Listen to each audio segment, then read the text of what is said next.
మీకు feel song కావాలా మా సాంగ్ కావాలా? నువ్వు మాత్రం మా సాంగే కావాలని చెప్పురా. మా సాంగే కావాలి. నాకు మా సాంగే కావాలమ్మా. మెల్లగా.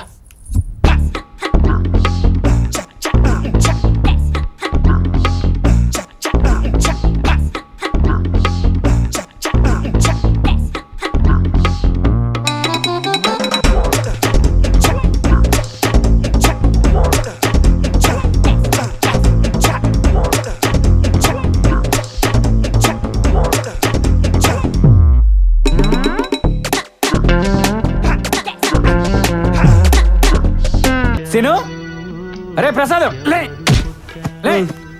లాండి. మీకు షర్ట్లు ఇవేంట్రా? చూసుకోండి పైన. నీ కింద కూడా లేదు, చూసుకోరా. అమ్ము రే మావా గొలుసేదిరా నీది. అమ్ము చైన్ ఉంగరాలు కూరే, నా పర్సు కూడా కనబట్లేదురా. అరే అవి కూడా తప్పేసిందిరా. ఫిగర్ అన్నావు, ఫీల్ అన్నావు, ప్యాకెట్ అన్నావు, కంపు కంపు చేసావు కదరా. తన అడ్రస్ ఏమైనా రాసిందా? రే ఇక్కడైతే రాసిందిరా, రండిరా. మీరు మామూలు కాదురా, ఇరగా తీశారు. తీసాంరా. నేను ఫోటోలు తీశాను, మీరు కంప్లైంట్ ఇస్తే కంపు అయిపోతారు. ఇట్లు మనుషులతో జాగ్రత్త.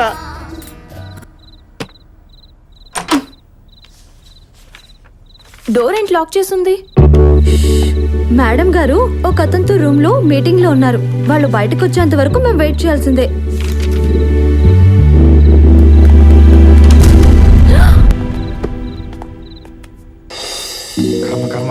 నీ గురించి నాకు తెలిసి తినేస్తున్నాడు. Okay sir. నీరజ ఎవరమ్మా? లోపలికి వెళ్ళండి. జాబ్ లో జాయిన్ అయ్యానే. Very happy. నీ సంగతి ఏంటి? యా కొంచెం కష్టమే అనుకో, మనమే అడ్జస్ట్ అవ్వాలి. ఎంత చెప్పినా నువ్వు అర్థం చేసుకోవేంటి? నేను చెప్పేది విను బంగారం, నా మాట విను. ఇంకేం మాట్లాడుకో. నేను చెప్పేది విను బంగారం.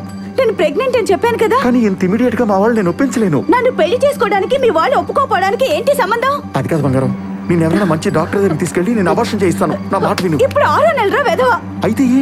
పర్వాలేదు. అక్క అక్క అక్క ఆగు. కింద అతనితో ఏంటి డిస్కషన్? ఏం లేదు నీతు. ప్రేమించడానికి టైం ఉంది కానీ పెళ్లి చేసుకోవడానికి టైం లేదంట. ఇప్పుడు కుదరదంటున్నాడు. కానీ ఇప్పుడు నేను 6 months ప్రెగ్నెంట్. అందుకే పోరా అన్నాను. అక్క ఒకసారి డాక్టర్ని కలుద్దామా? వద్దు. గతంలో 2 సార్లు అబార్షన్ చేయించుకున్నాను. మళ్ళీ అబార్షన్ అంటే భయం వేస్తుంది. రాత్రంతా బాధపడుతున్న అక్షితను చూశాను. మా డాక్టర్ ఆంటీ దగ్గర సజెషన్ తీసుకుందామని చెప్పి తనని బలవంతంగా హాస్పిటల్కి తీసుకెళ్లాను. అక్కడ ఆంటీ మాటలు విని షాక్